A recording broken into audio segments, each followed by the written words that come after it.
नमस्कार, स्वागत है आपका विक्रम टॉक्स में। 22 मार्च से आईपीएल शुरू हो रहा है, लेकिन इस बार खेल से ज्यादा ना बवाल की बातें चल रही हैं। जी, आप सोच रहे होंगे बवाल कैसा?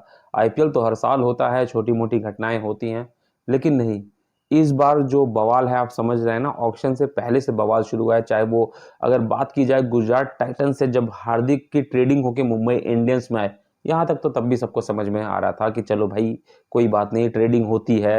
हर जो फ्रेंचाइजी है वो चाहती है कि उनके पास एक बड़ा खिलाड़ी, और अगर मुंबई इंडियंस जैसी जो टीम है जिसके पास पैसों की कमी नहीं है तो वो ट्रेडिंग कर सकती है। लेकिन नहीं, यहाँ पे 5 बार मुंबई इंडियंस को आईपीएल का खिताब जिताने वाले, हम मानते हैं कि 11 खिलाड़ी खिताब जिताते हैं, लेकिन नाम जो होता है वो कप्तान का आगे आता है, क्योंकि टीम को लेके उसी को चलना पड़ता है। और ऐसे में रोहित शर्मा, जिन्होंने ग्रूम किया हार्दिक पांड्या को, कुणाल पांड्या को, या फिर अब सबकी बात की जाए तो 5 ट्रॉफी जीती। और एक होता है कि चलिए, जिस तरीके से सचिन तेंदुलकर को जब 2007 में ऑफर किया गया कि आप कप्तानी कीजिए या चीजें, तो उन्होंने साफ धोनी का नाम आगे किया था। तो एक अच्छे मैसेज के साथ कि म्यूचुअल अंडरस्टैंडिंग के साथ कप्तान बनाया गया था धोनी को। लेकिन यहाँ पे कोई भी म्यूचुअल अंडरस्टैंडिंग नहीं है, बल्कि खिंचाव पैदा हो चुका है रोहित शर्मा और हार्दिक पांड्या में, क्योंकि अब हार्दिक पांड्या के नीचे बतौर खिलाड़ी रोहित शर्मा खेलेंगे। और सबसे बड़ी बात इसमें जो सामने खुल के आई है कि अभी जस्ट 1-2 दिन पहले जो प्रेस कॉन्फ्रेंस हुई है ना, जिसमें उन्होंने कहा है कि हम अब प्रैक्टिस पे हैं, उस प्रेस कॉन्फ्रेंस में भी रोहित शर्मा की कप्तानी वाले सवाल पे उन्होंने डग आउट कर गए। मतलब सवाल को बोल दिया कि आगे बढ़ते हैं। उस पर उन्होंने चर्चा नहीं की कि आखिर कप्तानी को लेके किस तरीके से उनकी तैयारियां हैं, या रोहित शर्मा किस तरह के उनके साथ है बातचीत है। हालांकि लास्ट में जाते उन्होंने ये कह दिया कि रोहित शर्मा का हाथ हमेशा मेरे कंधे पे रहेगा, मुझे कोई दिक्कत नहीं होगी, क्योंकि बतौर खिलाड़ी वो मैदान पे मेरे लिए हमेशा अवेलेबल रहेंगे चीज़ों के लिए। और मैच के दौरान अगर मैं कहीं भी फंसूंगा,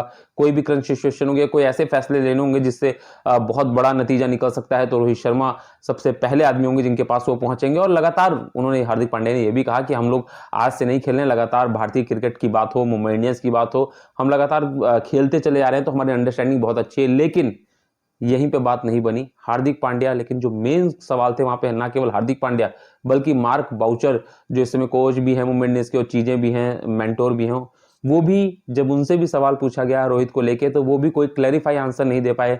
तो जिससे साफ दिख रहा है कि इस बार आईपीएल बवाल ही बवाल होगा। यहाँ पे मुंबई इंडियंस में बवाल होना है। उधर विराट कोहली और गंभीर की बात करें तो गंभीर ने अब राजनीतिक रूप से संन्यास ले लिया है, इलेक्शन भी नहीं लड़ रहे हैं, केकेआर में वापसी कर चुके हैं। आपको बता दें केकेआर को 2 बार उन्होंने ही चैंपियनशिप जिताया था, आईपीएल की ट्रॉफी जिताई थी 13 में।